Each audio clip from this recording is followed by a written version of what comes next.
《水滸傳》入面嘅梁山好漢，點解都唔驚坐監嘅呢？呢個又同唐朝、宋朝嘅法律漏洞有咩關係呢？《水滸傳》係一本小說，不過假設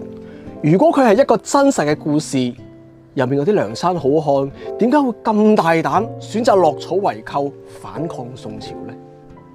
除咗話佢哋都好敬仰宋江之外，咁當然智多星吳用為佢哋安排嘅職涯規劃都係一個賣點。之但係仲有冇其他原因呢？賞罰分明，恩威並施，除咗係老師管理學生嘅方法之外，亦都係古代統治者常用嘅管治手腕。舉凡係新王登基、年號翻身、幼主出世、打大勝仗等等等等，都係朝廷大赦天下嘅藉口。大赦天下嘅風氣由漢朝開始，而去到唐宋時期就簡直變咗做風潮。根據歷史記載，唐宋年間雖然都有死刑，當然唐朝就再寬容啲啦，只係得絞刑同斬刑，仲未有凌遲。但係皇帝就差唔多平均每18個月就大赦天下一次。唐宋時期好多坐監嘅囚友都未坐夠2年就已經可以出獄，甚至有個講法話宋朝因為大赦得多，幾乎連死刑都形同虛設。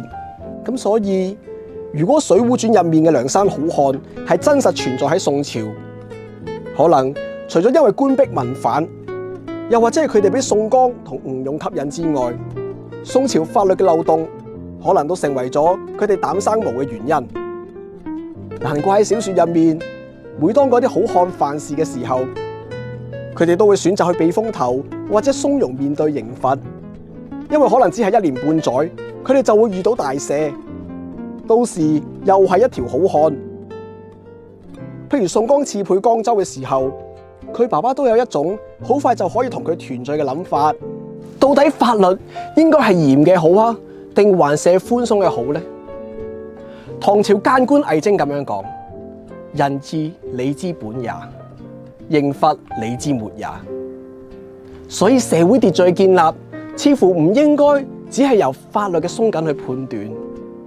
而係在於天下係咪都順應住仁義嚟運行。